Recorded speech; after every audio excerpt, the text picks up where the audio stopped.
एके गावाला सप्ताह खूप मोठे असतात, पण बसण्याची पद्धत जर पाहिली तर 4 लोक इकडे, 4 लोक तिकडे, 4 लोक तिकडे. पण आपल्या गावामध्ये जसं काही टेप लावून घ्या असे सुंदर आपण बसलेले आहात. आपलं कौतुक करावं तेवढं थोडं आहे. गावामध्ये सप्ताह आहे, आपण सुंदर असं नियोजन केलं आणि नियोजनच केलं असं नाही तर आपण सप्ताह करता वेळ देत आहात, हे फार मोठं भाग्यवान आहात. बरेच लोक नियोजन करत असतात पण परमार्थ करता वेळ देत नसतात. नियोजन करतात, बाजूला होतात, पण आपण नियोजनही केलं आणि त्याचा आनंदही घेत आहात. आपण भाग्यवान. गावामध्ये सप्ताह असला तर त्याचा आनंद घेतला पाहिजे, सगळ्यांनी घेतला पाहिजे. कारण गावामध्ये सप्ताह असणं हा उत्सव सगळ्यांचा आहे. सगळे उत्सव सगळ्यांचे नसतात, पण सप्ताह असणं हा उत्सव महिलांचाही आहे, पुरुषांचाही आहे, लहान्यांचाही आहे, मोठ्यांचाही आहे. सगळे उत्सव सगळ्यांचे नसतात. मला सांगा, तीळ संक्रांत सण होऊन गेला 14 जानेवारीला. तुमच्या गावात वानं घ्यायला कोण जात असते? तीळ संक्रांत कोणाचा सण आहे? बायांचा आहे. वट सावित्री पौर्णिमा कोणाचा सण आहे? हरतालिका कोणाचा सण आहे? आणि पोळा कोणाचा आहे? माणसाईचा? कोणाचा? सगळे उत्सव सगळ्यांचे नसतात, पण गावामध्ये सप्ताह असणं हा उत्सव मात्र सगळ्यांचा असते. या धर्ममंडपामध्ये येण्याचा अधिकार यारे यारे लहान थोर राती भलताना रिगर करावा विचार न लगे चिंता कवनाची यारे यारे लहान थोर यादी भलती नारी नाग करावा नलगे चिंता कवनाची. ज्यांच्या मुखारविंदातून आपण या ठिकाणी कथा श्रवण करत आहात असे श्री हरिभक्त पारायण परमपूज्य आदरणीय हरिभक्त पारायण रामकृष्णजी महाराज यांच्या अमृततुल्य वाणीतून आपण या ठिकाणी कथा श्रवण करत आहात. आपण भाग्यवान आहात की महाराजांसारखे एक मोठ्या स्टेजवरचे व्यक्तिमत्व आपल्याला व्यासपीठावरती लाभले. महाराजही या ठिकाणी उपस्थित आहेत. महाराजांच्या चरणी विनम्र अभिवादन करतो, सेवेला सुरुवात करतो. विठाला विठाला. त्याचप्रमाणे महाराजही या ठिकाणी हरिसिंगजी महाराज राठोड महाराजही उपस्थित आहेत. महाराजांच्या चरणी विनम्र अभिवादन करतो, सेवेला सुरुवात. विठाला विठाला. सेवेकरता निवडलेला अभंग जगद्गुरु जगद्वंदनीय श्री संत महाराष्ट्र भूषण वैराग्य म्हटलं की ज्यांचं नाव समोर येते असे जगद्गुरु तुकोबारायांचा 4 चरणाचा अभंग सेवेकरता निवडलेला असून या अभंगाच्या माध्यमातून जगद्गुरु तुकाराम महाराज आपल्या जीवनामध्ये जो संत दर्शनाचा लाभ प्राप्त झाला तो कोण्या पुण्याईने प्राप्त झाला असा प्रश्न जगद्गुरु तुकोबाराय देवाला विचारतात की हे नारायणा, माझ्या जीवनामध्ये संत दर्शनाचा लाभ कोण्या पुण्याईने घडून आला? नारायणा, मी जाणत नाही. संतांनी माझ्यासारख्या दिनाचा सांभाळ करावा असं माझं कोणतं पुण्य फळाला आलं? नारायणा, मी जाणत नाही. पण संतांनी मला जीवनामध्ये ज्या दिवशी दर्शन दिलं आणि ज्या दिवशी त्यांनी माझ्या जीवनाचा सांभाळ केला तो दिवस माझ्याकरता मंगल रूप आहे. कोण लाभ काळ दिन आजीचा मंगळ. आणि पण देवा, संत दर्शनाचा एवढा मोठा लाभ माझ्यासारख्या सामान्याच्या जीवनामध्ये कोण्या पुण्याईने घडून आला असेल रे देवा? तुका म्हणे झाला एवढा लाभ का विठ्ठला. म्हणजे 4ही चरणामध्ये तुकोबारांनी देवाला आपल्या जीवनामध्ये जो लाभ प्राप्त झाला तो कोण्या पुण्याईने प्राप्त झाला असा प्रश्न देवाला विचारला. विठ्ठला विठ्ठला. आपल्या जीवनामध्ये जो लाभ प्राप्त झाला कोण्या पुण्याईने प्राप्त झाला असा प्रश्न तुकोबारांनी देवाला विचारला. मनुष्य जीवनामध्ये कधी कधी माणसाला लाभ प्राप्त होत असते आणि कधी कधी हानी प्राप्त होत असते. कारण मनुष्य जीवन बोलू नका रे, बोलू नका.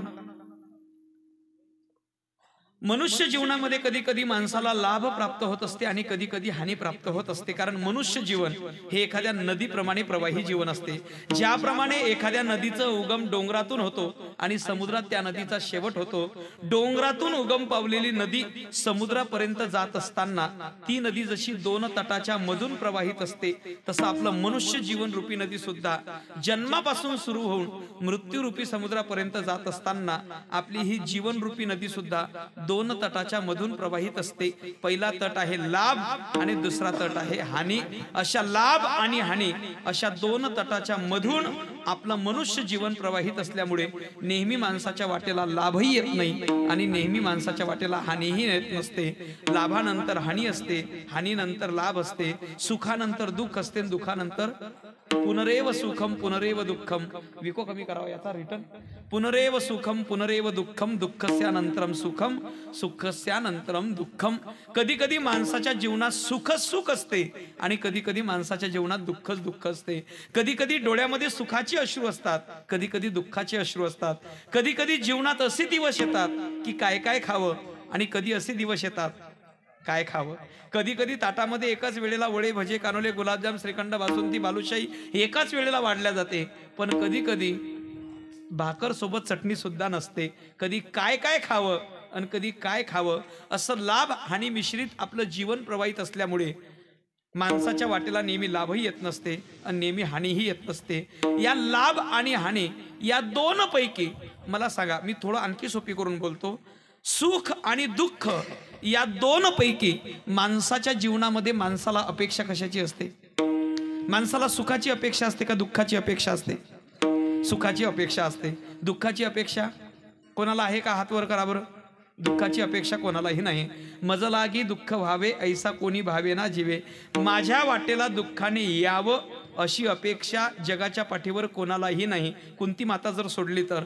मज लागी दुःख व्हावे ऐसी इच्छा कोणालाही नसताना तरी दुःख मात्र माणसाच्या वाटेला येते.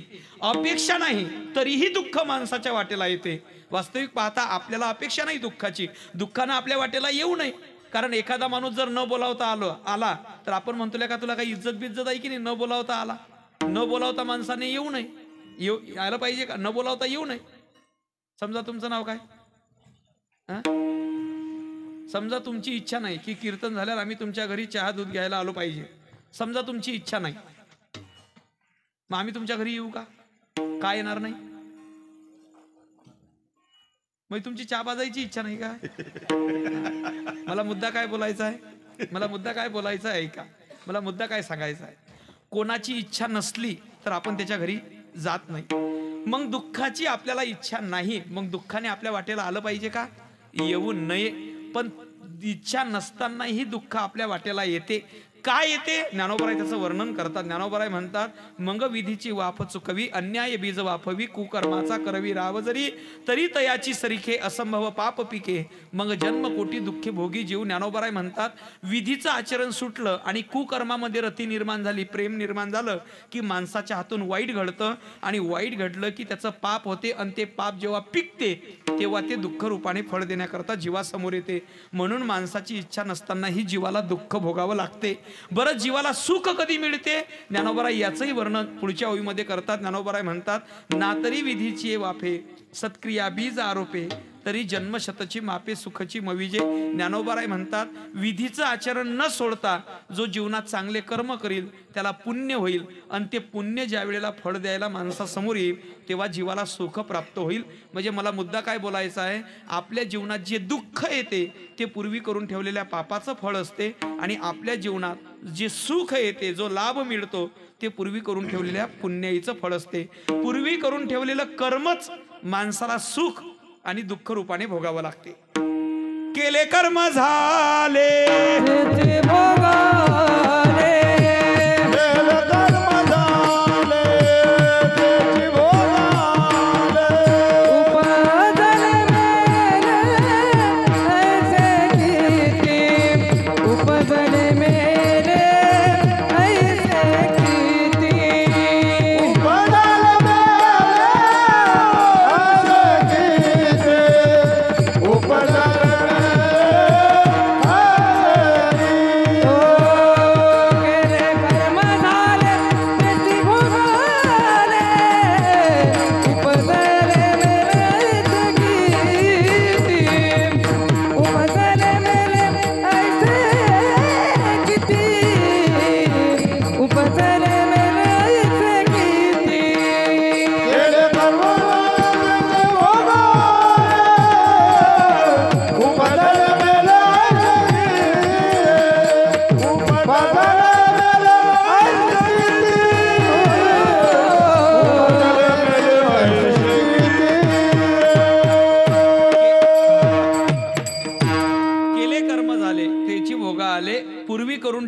कर्मच माणसाला सुख आणि दुःख रूपाने फळ देण्याकरता जीवाच्या समोर येत असते. जे आपण पेरलेलं आहे तेच उगवणार की नाही मला सांगा. पोरहो, कोणत्या झाडाला कोणतं फळ यावं तुमच्या लक्षात येते मी काय बोलतो? तुमच्या लक्षात येते का मी काय बोलतो? माझा आवाज कळते का तुम्हाला पोरियो? पोरो आवाज कळते का रे? थोडं लक्ष द्या. तुमच्या गावचे पोरी हुशारात का पोरं हुशारात पाहतो. हा, कोणत्या झाडाला कोणतं फळ यावं लवकर उत्तर द्यायचं. कोणत्या झाडाला कोणतं फळ यावं हे कशावर अवलंबून आहे? तुम्हाला 4 ऑप्शन देतो. वरच्या पावसावर अवलंबून आहे का बीजावर अवलंबून आहे का शेतकऱ्याच्या इच्छेवर अवलंबून आहे का खत फवारणीवर अवलंबून आहे? कशावर रे बाळा? शेतकऱ्याच्या इच्छेवर. पोरियो कशावर आहे? हा, वा, पोरी हुशारात गळा तुमच्या गावात. हा म्हणे शेतकऱ्याच्या इच्छेवर अवलंबून आहे. म्हणजे तुम्ही सोयाबीन पेरलं तरी त्याला बासमती तांदूळ येतील. मग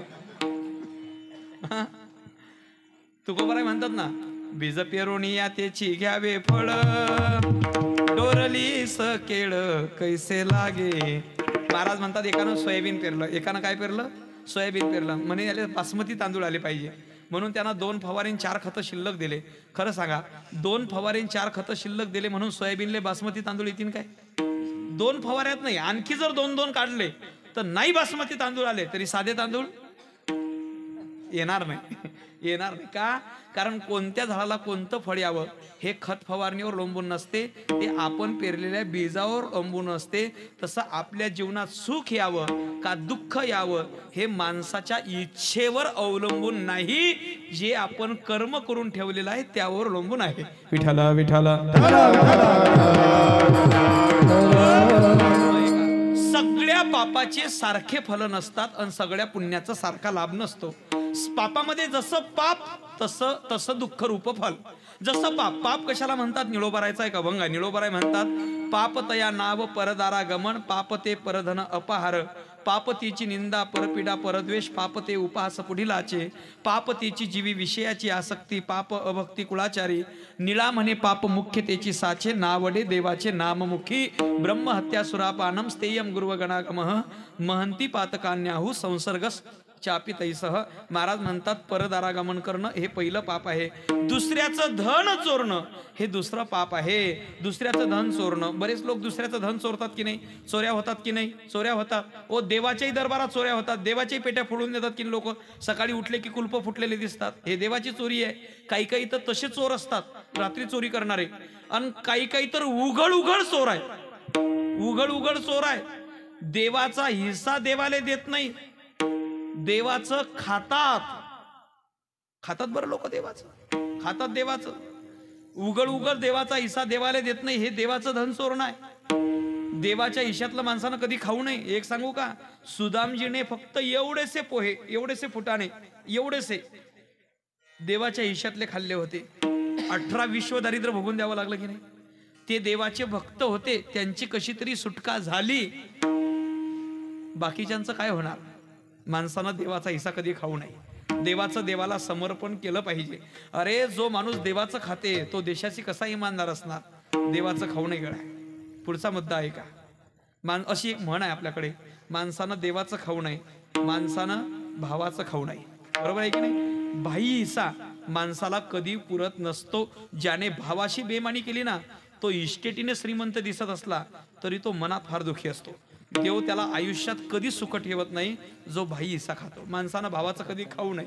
अरे, मला तर एक गोष्ट अजून कळत नाही.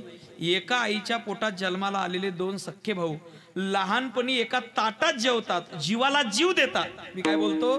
एका आईच्या पोटात जन्माला आलेले 2 सख्खे भाऊ असतात, लहानपणी एका ताटात घासातला घास एकमेकाला देतात, पण लग्न झाल्यावर मोठेपणी एका एकराकरता आयुष्यभराचे वैरी होतात. लहानपणी जीवाला जीव देणारा भाऊ जीव घ्यायला समोर येतो फक्त एका जमीनच्या तुकड्यासाठी. तो दुर्योधन जमीनच्या तुकड्यासाठी म्हणजे राज्यासाठी आपल्या भावाच्या जीवावर उठला होता. तो दुर्योधन मेला, पण त्याचे विचार तो अशा लोकांमध्ये ठेवून गेला की जे थोड्याशा जमीन करता आपल्या भावाशी भांडतात, त्याला मारतात. असे लोक म्हणजे कलियुगातले दुर्योधन आहेत. माणसानं भाई हिस्सा कधी अरे जे रक्त भावाशी बेमानी करते ते देशाशी कसं इमानदार असणार. जे रक्त रक्ताच्या कामात पडत नसते ते रक्त गावाच्या काय कामात पडणार. माणसानं भाई हिस्सा कधी खाऊ नये असं म्हण आहे. देवाचं खाऊ नये, भावाचं खाऊ नये, आणि पुढचा मुद्दा आहे गावाचं खाऊ नये. गावाचं खाऊ नये म्हणजे वट्यापुढे गोटा, गोट्यापुढे खुटान, खुट्याले म्हणजे खाल्ला ना रस्ता, हे गावाचं खाणं असते. माणसानं कधी गावाचं खाऊ नये करा. हे 3 पाप सांगितलेले आहेत. परदारा गमन करणं, दुसऱ्याचं धन चोरणं, निंदा करणं, ती एक पाप आहे. निंदा करणं, बरेच लोक तर दुसऱ्याची निंदा करतात. हा असा काही लोकांना तर सकाळी उठले हातावर मंजन घेतलं की याच्या दारी जाऊन त्याची निंदा, त्याच्या दारी जाऊन याची निंदा. हा असा, तो तसा, तो तसा. त्यांना विचारा तुम्ही कसे, ते म्हणतात आम्ही खूप चांगले आहे, हरिश्चंद्रानंतर आमचाच नंबर लागते. म्हणजे नाही, असे आहेत बरं या जगात. त्यांना दुसऱ्याची निंदा केल्याशिवाय करमतच नाही. मला सांगा, माणसाला दुसऱ्यातल्या चुका खूप लवकर दिसतात, स्वतःतल्या चुका दिसत नाही दिसत हो. स्वतः दुसऱ्यातल्या चुका काढण्यात माणूस जेवढा पुढे आहे ना, एवढा कशातच पुढे नाही कशात. ते एक बार कहते हैं ना, एक आदमी कोयल के पास गया. किसके पास? एक बार एक आदमी कोयल के पास गया और कहने लगा, रे कोयल तू गाती कितना अच्छा है, लेकिन तू काली ना होती तो कितना अच्छा होता. वही आदमी समंदर के पास गया और कहने लगा, रे समंदर तेरे पास पानी कितना है, लेकिन तू खारा ना होता तो कितना अच्छा होता. वही आदमी गुलाब के पास जाके कहता है, अरे गुलाब तू दिखता कितना सुंदर है, लेकिन तेरे पास कांटे ना होते तो तू कितना अच्छा होता. एक दिन ये समंदर, कोयल और गुलाब ये तीनों उस आदमी के पास आकर बोले, अरे आदमी भगवान ने तुझे कितना सुंदर बनाया है, लेकिन दूसरों की कमियां देखने की आदत तुझ में ना होती तो तू कितना अच्छा होता. माणसाला दुसऱ्यातल्या चुका, तुकोबाराय म्हणतात ना, कासया गुण दोष पाहू आणि काचे मज काय त्याची उणी, असे महाराज म्हणतात. दुसऱ्यातल्या चुका काढणं म्हणजे दुसऱ्याची चुका काढण्यापेक्षा निंदा करणं, दुसऱ्याची निंदा करणं हे पाप आहे. आग लावणे पाप आहे. निरपराध प्राण्यांना मारणे, हे जाऊ द्या, माझा पापरूपी फळाचा विषय नाही, मला पुण्यरूपाकडे यायचं आहे. हे सगळे पाप सांगितलेले आहेत आणि या प्रत्येक पापाचं फळ जीवनात वेगळं वेगळं आहे. आणि तिसरं पुण्य आहे का? आता हे दुसरा विषय आहे का? जसं पाप तशी जीवनात हानी.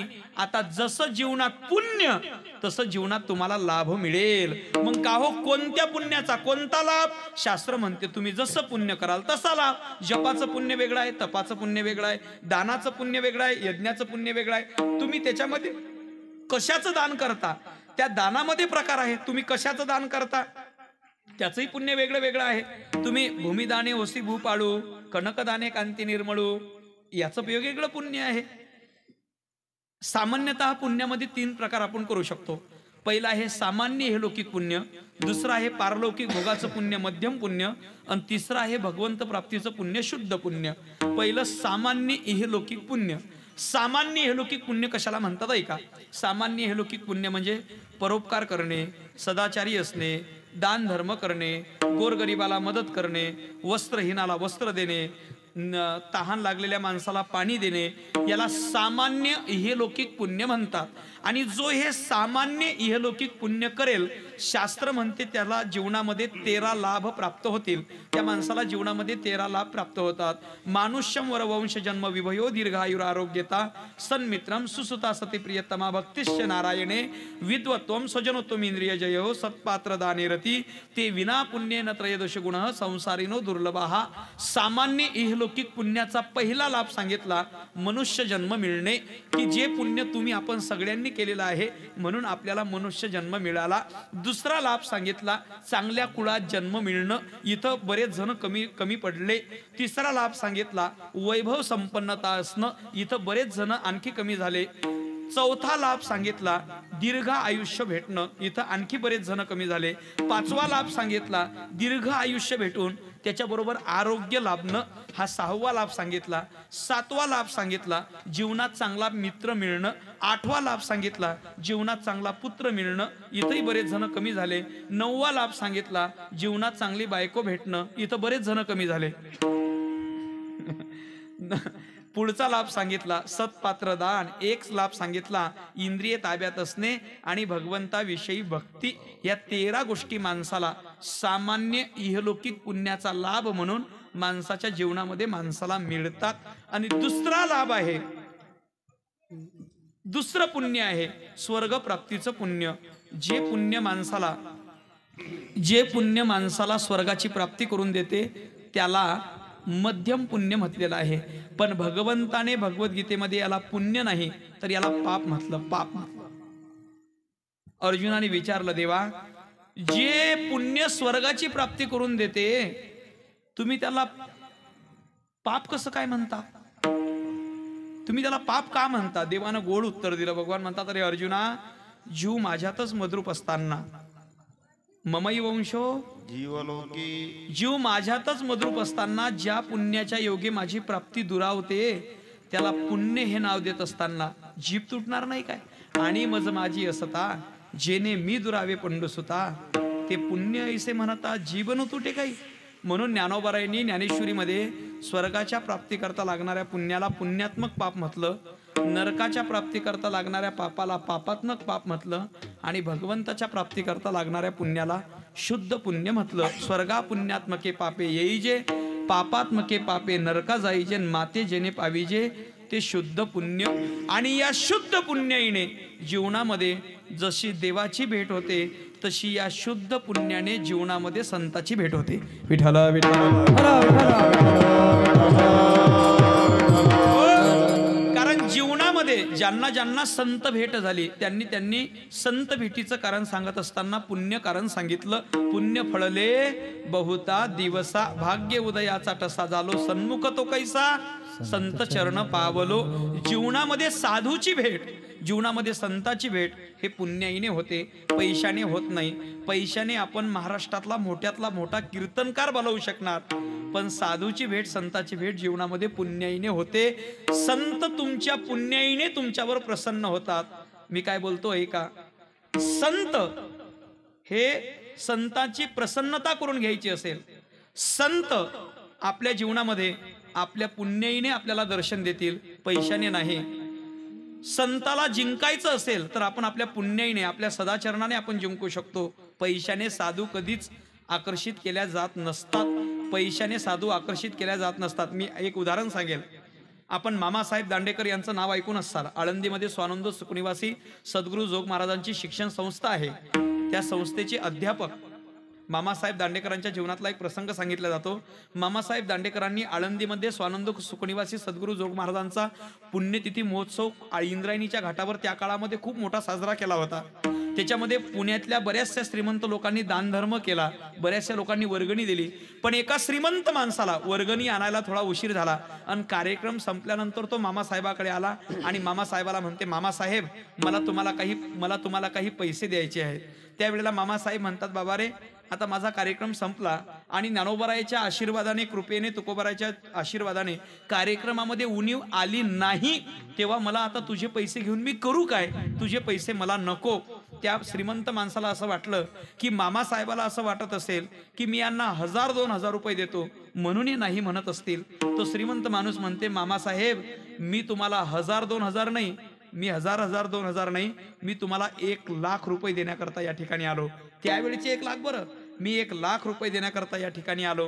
त्यावेळेला मामासाहेब सहज म्हणतात की बाबा रे, तुझे 1,00,000 असो का 10,00,000 असो, माझा कार्यक्रम संपला, मला उणीव आली नाही, मी तुझे पैसे घेऊन करू काय? मला तुझे पैसे नको. त्यावेळेला त्या श्रीमंत व्यक्तीला असं वाटलं की त्याला त्याच्या मनामध्ये जरा अपमान झाल्यासारखं वाटलं. त्याला असं वाटलं की मामासाहेबांच्या समोर तो अशी 1,00,000ची पेटी उघडी करून मामासाहेबाला म्हणते. त्याला असं वाटलं की या हिरव्या नोटा पाहिल्या की मामासाहेबांना जरा लोभ सुटेल, म्हणून तो 1,00,000ची पेटी उघडी करून मामासाहेबाला म्हणते, मामासाहेब तुम्ही मला नाही म्हणता, पण माझ्यासारखा तुम्हाला 1,00,000 रुपये एक रकमी आणि एका मुठीनं देणारा जगात कोणी भेटते का ते पहा. त्यावेळेला मामासाहेब त्याला म्हणतात, अहो शेठ, कदाचित 1,00,000 रुपये एक रकमी एका मुठीनं देणारा मला जगात कोणी भेटेल, पण एवढे पैसे देणारा द्यायला तयार असतानाही घेत नाही म्हणणारा तुम्हाला जगात कोणी भेटते का ते पहा. मला मुद्दा काय बोलायचा आहे? साधू पैशाने जिंकल्या जात नाहीत, साधू तुमच्या पुण्याईने दर्शन देत असतात. पूर्वजन्मी सुकृती थोर केली ती आजी फळासी आली, परमानंदू आजी मानसी भेटी निष्कामता निज दृष्टी अनंत पुण्य कोटी अनुकोटी रोकड्या लाही जती पाठोपाठी तै होय भेटी हरिप्रियाची तीळ तीळ पुण्य साचा पडे तरी हे बहुता जन्मी जोडे नाम तुझे वाचेसी आतुडे समागम घडे संताचा निष्काम आणि निज दृष्टीनं केलेलं कोट्यानुकोटी पुण्य ज्या वेळेला फळ द्यायला माणसाच्या समोर येते. थोडं माझं वाक्य परत ऐका, मी परत वाक्य बोलतो. निष्काम आणि निज दृष्टीनं केलेलं कोट्यानुकोटी पुण्य ज्या वेळेला फळ द्यायला माणसाच्या समोर येते तेव्हा माणसाला जीवनामध्ये साधूचं दर्शन घडते. म्हणजे सगळ्या संतांनी आपल्या जीवनामध्ये जे संत दर्शन झालं त्याला पुण्य हे कारण सांगितलं. तुकोबाराय सुद्धा आपल्या जीवनामध्ये जे संत दर्शन झालं त्याचं कारण सांगत असताना पुण्य हेच कारण तुकोबारायांनी स्वीकारलं.